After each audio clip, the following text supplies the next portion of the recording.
experiencing in real time. And with me, I've assembled the individuals who I have utmost confidence in, who have taken the necessary steps proactively. And we talked about this yesterday at our event on Long Island at the DOT facility to talk about preparations. But now we're in the throes of this nor'easter. It is a serious one. It is a classic nor'easter. And the individuals I'm going to introduce, Jackie Bray, our Commissioner, New York State Division of Homeland Security, Emergency Services and Homeland Security. Very engaged. I want to thank her for everything she is doing, including constant outreach with our partners, and we'll talk about that in a couple of minutes. Catherine Garcia, no stranger to major storms in big urban areas, head of statewide operations. And also Jana Lieber, the chair and CEO of the MPA, will give you an update. And I understand that things are looking very good, and get credit for that, because if it doesn't, they blame you. So enjoy that, Jano. And I know you had a very good experience. He just told me he was coming down and giving people directions on the subway. So he's a real hands-on leader, and I appreciate that.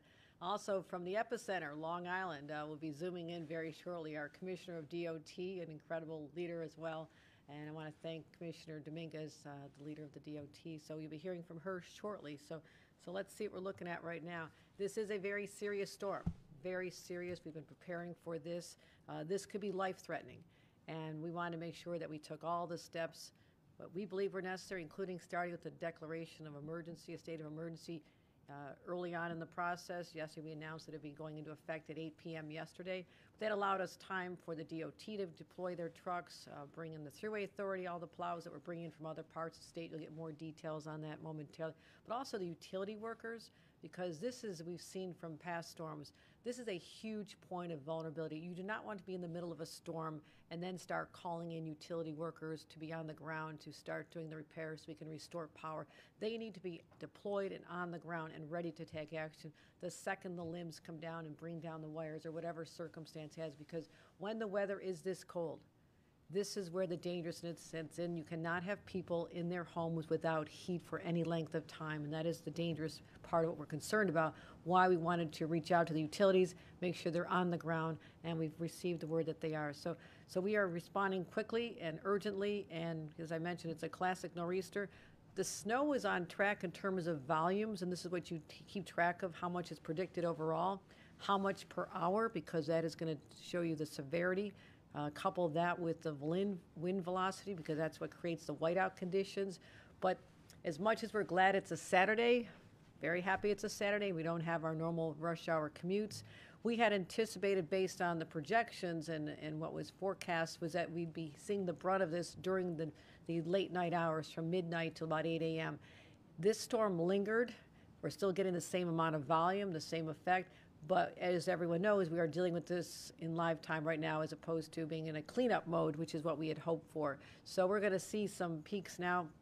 It's continuing to pick up on the Long Island, as you know, Hudson Valley, as well as New York City. But it's high winds, heavy snow, blizzard conditions, all the elements of a classic nor'easter, and that's what we're dealing with right now. So our latest storm projections show that Nassau and Suffolk are being hit the hardest. As of 9:30 a.m., they had about 7 to 11 inches. That is going to continue to about 6 p.m., and I want to make sure everyone understands this. Even though there might be a little break or you start seeing a little clearing, don't be misled by that. There could be a gust of wind that creates whiteout conditions while you're out in the store running to get that last gallon of milk you wanted to get. Hopefully everybody gets these in advance. This is not a time to be out there shopping. But the good news is that we know the timing of this, and it will abate over the next few hours, next few days for sure, when cleanup starts. So this should not be a sustained storm, as I've seen in my experience where I lived, where it sits over you for days and days and keeps accumulating, and then it does make it very challenging to go out and get the groceries or whatever you need from the store. So people just need to hold on, just wait a little bit longer, and I will still expect another 5 to 12 inches on Long Island until about 6 o'clock tonight. New York City, a little less, but still, given the density and people parking on the thoroughfares, on the roads, and in the communities, it makes it very complicated for the plows to get out there, and that's why we see problems. But 4 inches so far, another 4 to 7 before. Most of that should start abating around 3 p.m. So that is an earlier termination expected time than we're seeing on Long Island. Dutchess, Rockland, Westchester, about 2 to 4 inches, about another 1 to 5 to come. So that's what we're looking at. And again, it should not be continuing into tomorrow, which is exceptionally good news as well. Mentioned all those counties. I've been in touch with all of them, or personally, or left voicemails. My team has been in nonstop communication, particularly on Long Island, to find out what we can do to help you as you deploy your assets, what we can do to be right at your side. And so we've had very good communications. Also, I just spoke with Mayor Adams to find out if they need anything in the city of New York. All's good so far. I did offer to give him some snow shoveling tips as well, because it's all about you don't shovel snow with your hands, you shovel with your knees. You need to get down and make sure that you're putting all the weight on your knees and not your lower back, as someone who's deals with that personally, has dealt with it personally. So I spoke to them. We offer all the support they need, and that's where good collaboration and relationships with our neighboring counties, Nassau, Suffolk, Dutchess, Rockland, Westchester, and the 5 boroughs comes into play. So we're ready to be there for them and advance anything they need. Also, we'll be hearing from Commissioners Spray and Dominguez about getting our roads cleared. This is critically important. Please do your part when you are home. You are safer, but also it's safer for our men and women who are driving the plows. It is a challenge for them to do this. They have limited visibility. They are huge. They have major blades. They have to watch out. They have to have eyes between every part of their body, including looking backwards. They have to be able to see what's going on around them, make sure that no one's in their way. So please do your part. If you have to be on the roads, which we discourage for the next few hours, but if you are there, please watch out for these drivers. They're doing their very best. Everything they're doing is for you and for your safety. So let's help them and don't crowd them as well. So, and again, just keep your eyes open for all these plows. As we're saying, this was posted even before the snow hit. See that? We are so advanced. The picture has, is that actually grass? That's extraordinary. Even beforehand, we were saying to people, avoid the travel. This was the paramount lesson. And I do believe most people listen. We do see people out on the roads, but we're not seeing the tie-ups and the problems that we've seen, as I mentioned yesterday, as we saw in places like Virginia not that long ago, when people were on a major thoroughfare, 95 jammed up, people literally trapped in their vehicles. And this has happened not just in Virginia, it's happened all across our state when people do not have the warnings and listen to the advice to stay home. So I want to thank New Yorkers who sacrificed their travel and have stayed home, and it's a good time to just hang out. So that's another whole topic. We can get into that later, but I still want to say it's still very dangerous out there. These are dangerous weather conditions, and that's why we're reminding people to avoid travel at all costs. Some of our travel tips, as I mentioned, shoveling, you're talking to the expert now. This is something I've done all my life, especially when we were little kids, and my parents would say, when you're done doing our own driveway, go next door and do the elderly neighbors, and then when they're done, go do the other neighbors. So I would spend, it seems like my entire childhood during the winter months out there shoveling to help out neighbors, and I'm encouraging young, healthy people and everybody else to look out for your neighbors. Go to their houses, just do it with a smile on your face, and they'll be so grateful. And it's good to get some fresh air if you're younger. If you're a little bit older, I've had actually a neighbor who had a heart attack shoveling the snow, so be very careful. There is a risk of overexertion for people that are not accustomed to doing it, and we're not that accustomed here in downstate. I know that. So there is a risk of heart attack. So if you feel chest pain, stop, get some help immediately, and that is what we've seen as a consequence sometimes when people are out there exerting themselves shoveling snow. Again, watch out for your backs. Shovel bending your knees. It's the best way to do it. Also, if you have to drive, this should be in your vehicle all winter long, but if you've not taken these steps, take a look what we think you should have: the water, the snacks, the spare tire, the jumper cables, food, fully charged cell phone. Yes, how about that? Making sure that you're ready to call for help if necessary.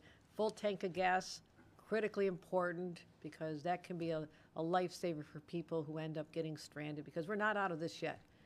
We warned about this yesterday. We're in the throes of the most serious, dangerous part as we speak. We want to make sure everyone understands that. And if you have to pull over, your car breaks down, you have to pull over, stay in your vehicle. There are cases of individuals leaving their vehicles. Other cars, motorists don't see them because of the blinding conditions, and that is very dangerous as well. So make sure you're ready. Even keep that bag of kitty litter or sand in your trunk. I've used that before. You put it under their tires. If you're stuck, you back and forth. I can give a whole tutorial on this, and we won't take the time now, but this is something I know very much. If you're at home, we want you at home, but you are also, for now, the next few hours, we're keeping an eye on whether or not there's any power lines coming down that could result in the stoppage of your power coming through, which means the lights go out and the power goes out and it gets cold quickly. So make sure all your flashlights have batteries. Check in on your neighbors. And again, while you're home, enjoy the time. I can give more recommendations on my favorite digital content. I forgot to say yesterday, I also love Ted Lasso, if anybody wants recommendations on fun things to watch. But again, I know we spent a lot of time with our families during the pandemic and had that special bonding, and now you want to get back to that feeling of being together with your kids and your family members. So just, take the time, enjoy, watch some football, do some cooking, but just please stay off the roads because it makes it so much easier for all of us involved in the cleanup. So let's make sure everyone's safe. And again, if you are outside, and I've seen a lot of people out there jogging around, not personally, but on television, jogging around Central Park and being out there, and that's fine. People dressed really warm. And I did hear one gentleman say, he was up from Virginia, saying how great it was that he had to wear a mask because it kept his face warmer. So just an observation there. But hypothermia can set in. It's real, especially even temperatures as high as 40 degrees if you're wet. Or sweaty from shoveling. So be aware of the symptoms, confusion, shivering, difficulty speaking, and all of a sudden you say, it's not safe out here. So please be aware of this as well. As for your kids too, if you let the kids go out and play, make sure they're dressed super warm, that they stay closed so they can come in. But it's probably not the best day to do that. I would recommend that play occur in the next couple of days, but this is not the time to be outdoors at all. At this point, I'd like to pass it on to our commissioners, Commissioner Bray and then Dominguez, to talk about our response, and then we'll hear on how the MTA is doing. And I think it's going to be a good report, but Jano's always checking to make sure there's not a last-minute change. But so you'll get real-time information on the status of our subways and our buses. But right now, I do want to congratulate and commend all those individuals involved in this infrastructure, which is the lifeline of the city and Long Island and the neighboring counties. We have to keep that going. We know that's important, but we'll do it in a safe way, a way that makes sure that people and the employees get to their destinations safely and as on time as we can during the blizzard. So, Commissioner Bray. Governor, thank you. As the governor said, our forecast is on track. We do expect Long Island to receive up to 18 inches and the city and Mid-Hudson to receive a foot or more. And as she said, the most dangerous time is right now. So our message is clear: stay home. You're doing your job by staying home. We need you to keep doing that for the rest of the day today. Commissioner Dominguez and Chair Lieber will handle updates on our roads and transit, but let me give you some information on our ports. JFK, over 76% of flights have been canceled at JFK at this time. Over 90% of flights at LaGuardia have been canceled. If you were planning to fly today, certainly check with your airline before you go to the airport. Very unlikely that if your flight was scheduled for today, those flights are going, and we do not want you on the roads unnecessarily heading to the airport. We have speed reductions in place at all of our water crossings, so all of our bridges have speed reductions in place, and all of them have, we've banned empty tractor trailers or tandem trailers. Both state police and state fire have surged personnel to Long Island to assist with any needs on the roads, including rescues, and we have vehicles ready if that happens. Our stockpiles are open, and we've been in constant touch with our counties about any needs that they may have, including from our stockpiles. I do want to say a note about tonight after the storm. It is going to be very cold tonight after the storm and through the day on Sunday and into Monday. We're going to see wind chill in this area drop to between 0 and -10. It's important, as the governor said, that you watch out for hypothermia. It's important that you cover all of your exposed skin if you're going to go out. And I just want to say, if you do need to seek a warming shelter, they are now open across the area. In New York City and Suffolk, you can call 311. In Nassau, the hotline, and we'll get this, it's up on websites, we'll continue to push it out, is 866-927-6233. So if you need to seek warming, even after the storm, there are resources available for you. And now I am going to Commissioner Dominguez, who is in the out in the middle of it in Long Island for an update on our roads. Hi, good morning. morning. Thank you so much, Governor. Thank you, Commissioner Bray. Indeed, I'm out on Long Island here at our command center, where literally we've got eyes on all the roadways across the island, but not just here in Long Island. We're also, DOT has eyes on all of our roadways and working to clear those roadways safely as soon and as quickly as possible. Our forces have been out through the night, working around the clock 24/7. We're out in full force. We've got about 450 operators and supervisors out combating this storm. So far, things are going well. We've got about 250 DOT plow trucks that are on the road. They're not just treating the road, they're literally clearing ice and snow. I want to remind folks that we've got a 45-mile-an-hour restriction and advisory in place on the Long Island Expressway in particular, and all of the parkways across Long Island. We want to make sure people are going the appropriate speeds and literally be safe, be aware, know that there are folks that are out there, in particular our plow drivers who are trying to do their job. And if you get in their way, just keep in mind that the plow is very large, very big, and you want to make sure that you give the plow driver enough room to actually operate. They're out there for your safety. And as the governor said, don't crowd the plow. Let them do their job so that they can clear the roadways and make us all safe. Just in terms of preparation, the governor referred to this, but the bottom line is that New York State DOT, we repositioned a number of assets, including over 100 personnel from upstate New York down to Lower Hudson Valley, and certainly here in Long Island, where we have made sure that we've got folks out ready to not only they're plowing the roads, clearing trees, doing whatever we need to do to make sure all the technology, signal technology, et cetera, is up and operating. We still have a lot of work to do. I encourage people to please stay home. Enjoy the afternoon, as the governor said, and tonight, and with the freezing temperatures that are about to ensue and high winds, you've got opportunity tomorrow to enjoy the whole day. Give us some room to actually clear the roadways and make sure that they're safe so that everybody can go back to work and enjoy next week safely. I think that the worst is behind us, but again, we still have some serious work to do. We've got a great elite snow fighting crew here at DOT, and we're at it. We're on it 24/7. We're going to stay at it and make sure that we work with our partners locally, counties, local governments, et cetera, to make sure everything's clear and ready to go. Thank you again, Governor. We greatly appreciate your leadership during this event. And again, stay home, stay safe. Thank you. Thank you, Commissioner, and please give our gratitude to everyone who's out there literally on the streets as we speak to make sure that we're safe. And at this point, I'd like to hear what things are the things that are happening with the MTA. You're getting it in real time right now with our no longer acting, but our permanent CEO of MTA, and that is Jana Lever. Thanks, Governor. The MTA story, I think, overall is a positive one. The subway system is operating almost fully. Almost every station is being served. That's 472 stations, only a couple not being served. We had to suspend temporarily the last stretch out to the Rockaways. We're providing buses to replace that service, but otherwise the subway system is in full gear. I actually rode the train up to this meeting, 10-minute ride from downtown to Midtown.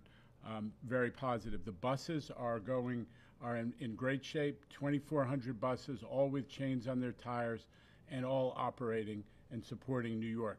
The commuter railroads, tale of two different stories. Long Island, we planned and we messaged with the governor's leadership that the Long Island Railroad would be shut down today starting at 8 a.m. and it remains shut down. It's going to come back on tomorrow, but the planning for that resumption of service will depend, the exact timing of the resumption of service is going to depend on when the storm abates. So we're going to set that as soon as we can after the snow stops, but we are very focused on making sure, and we will have full service for the Long Island Railroad on Monday morning.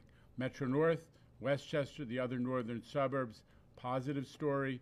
Hourly service on all three branches. The only suspensions are on the Harlem line southeast to Passaic, the northern end, and the 3 branches in Connecticut. But otherwise, all 3 lines, New Haven, Harlem, Hudson, are getting hourly service on Metro North. And just a big shout out to the MTA workforce who came in, extra people came in to make sure that we were prepared and that we could manage through. That's all paying off. And a special shout out to Department of Sanitation of the city. They're keeping the roads clear for the buses, and it's making it possible for bus service to be great. Thank you, Jano, and I want to thank everyone, as you mentioned, who are part of that incredible team that are out there. When people are indoors, they're out there doing the work to make sure that people who are essential workers can get to their jobs in hospitals and in grocery stores and pharmacies. So we are so grateful for that. Director of State Operations, Catherine Garcia, anything to add, or how was your commute in today? My commute in today was fine. I'd like to say that I want to reiterate what everyone else is calling for is please do stay home. And even if you are walking around, I know there's a temptation to walk in the street. You know, a plow is a ton of weight in front of a truck. You do not want to get anywhere near it. Give folks the opportunity to clear. We are coming all across this state, but we need a little bit of time once the storm passes. And that is something I want to put an exclamation point on. Just because the snow stops doesn't mean life gets back to normal. That's when the true cleanup is going to continue, and that's when we need just a little more time to take care of the roads safely. And again, we all know, everyone knows to do that, so let's see if we can follow that. And again, our wind chills, as I mentioned, this is what is the dangerousness we're talking about. We're expecting temperatures in the single digits tonight into tomorrow morning, and this is when frostbite kicks in. Look at how serious that can be. So we are trying to remind everybody, take this very seriously. And also one of the consequences I mentioned earlier is that you get the lines that come down. You end up with that situation where there's dangerous power lines on the ground, or else in your home you've lost the power. Right now, as of at least 10 a.m., we had about 424 homes in the state of New York without power.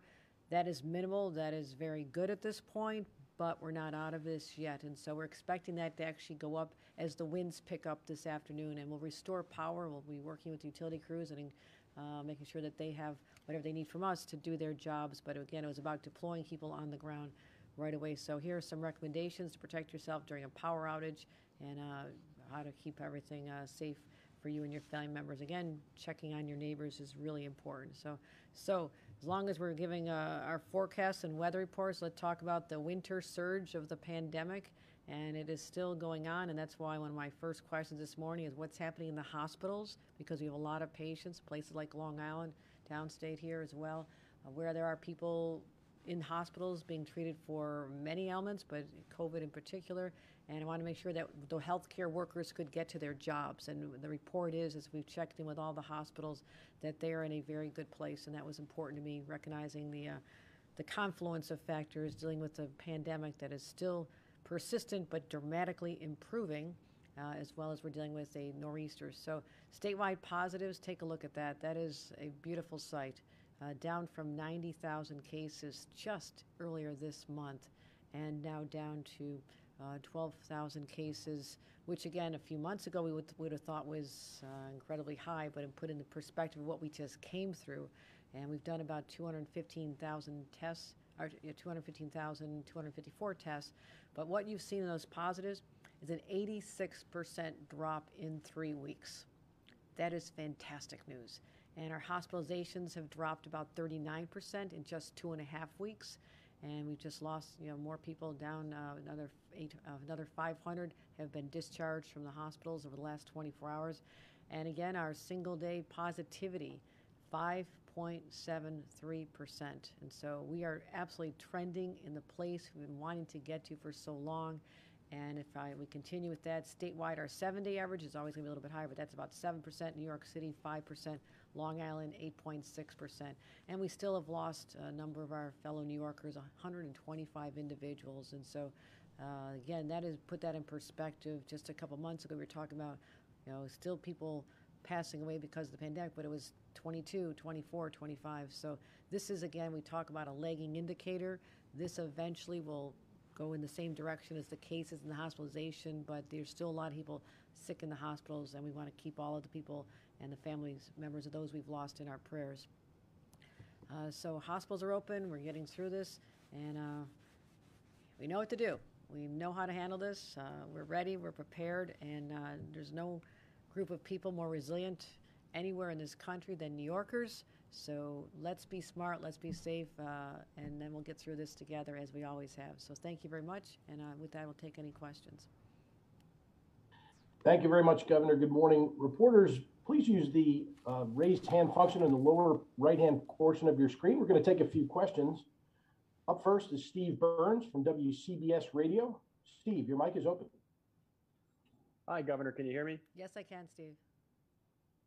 Hi, good morning. Few quick questions for you. First one's probably better for Jano in terms of the Connecticut branches of Metro North, what the resumption plan for those would be. Also, I think one of the unique parts of this storm is how cold it's going to be afterwards, not just the following evening, but for days ahead. It looks like we won't spend significant time above freezing until Wednesday or Thursday of next week. So does that pose any additional challenges for icing and re-icing and clearing things and any safety challenges going forward here? Well, it certainly does, and that is what we're concerned about. It's not just a snowfall. It's going to melt very quickly, and we're going to be fine. There are layers of ice that'll be under it, and it'll be the ice will take longer to go away because of the frozen temperatures, the frigid temperatures, and again, wind chills of 0 to -10 are dangerous for people, but they're also very challenging for people to salt and get the roads safe again so they're not slippery. So when you think about what we're in for starting on Monday, that's a commuting time. It's also a time when there'll be school buses back on the roads if the schools are open. So there's a lot of factors at play here. So yes, we're not going to be out of this for a number of days. There'll be a lot of cleanup, and that's part of it. But I'll let Commissioner Bray address that after we hear from Jano on your question about those particular lines. Steve, the Connecticut branches you're referring to, which are the Danbury, New Canaan, and Waterbury branches off of the New Haven line, that decision about when to resume service on those is going to be made after the snow stops, when we see where we stand and can determine how quickly we can recover. But we've made all the preparations to expedite that, so I'm confident we'll get that in shape by the Monday morning rush, and in all probability sometime tomorrow. Emphasize that decision about Connecticut restarts is made in consultation with the governor of Connecticut, Mr. Lamont. So, but we're on it, and the New Haven line, which is even more exposed than those branches, is operating, as I said, hourly service. So we're optimistic. And Commissioner Bray, as you put on your hat as the former chief of staff to the National Weather Service in Washington, tell us about ice. Yeah, absolutely. Thank you. So I should say we're going to have state crews, and I'm sure the local and the county crews out over the course of Sunday and Monday, continuing to brine the roads and salt the roads. We do expect the temp on Monday to get into that sort of mid to upper 20s, which will help with the salting and brine. So we'll have crews just stay out there until we're confident that the roads are not only passable and clear, but also that we don't have an ice threat coming. And as the questioner said, we do expect more mild temperatures coming Wednesday, and then very mild temperatures on Thursday and Friday. So the crews will stay engaged. We don't expect any significant additional ice buildup after this storm, but we expect to have to keep our crews out there to keep the roads clear. Thank you. Next question. Thank you very much, Commissioner. Governor, your next question comes from Sophia Chang, WNYC. Sophia, your mic is open. Hi, Governor. Can you hear me? Yes, Sophia. Thank you. Great. So given the anticipated cold temperatures coming and with the terrible fire in the Bronx fresh on the mind, is the state offering any resources for folks who might be struggling to heat their homes, especially if there are further power outages? That's a very good question. I'll ask Catherine Garcia to address what resources are available for those individuals. And we are concerned about people using space heaters. And so, Catherine Garcia, why don't you give your reflections on that and what needs to be done to make sure that people are safe in their homes? Certainly. If you do not have heat in your home, besides if you are a tenant, you should be reporting that to the government to make sure that we are addressing that with the landlord. But you should never be using an unattended space heater or using a gas stove to try and heat your home. There are warming centers available both within the city as well as the counties where you can go and stay warm. The state overall has, through its Office of Temporary Disability Assistance, funding that is helpful for people who need help paying for their utility bills. Obviously, that is not an emergency response by any stretch of the imagination, but I want to reiterate that if you are in some place that is too cold, do not use an unintended space heater. Do not use your stove to heat your home. Please reach out to 311 or to the phone number in Nassau County to make sure that you can get to a warming center. Thank you. Thank you very much, Governor, and everyone. That's all the questions we have. Stay safe out there, please. Okay. All right. Thank you, everyone, for joining us, and stay safe.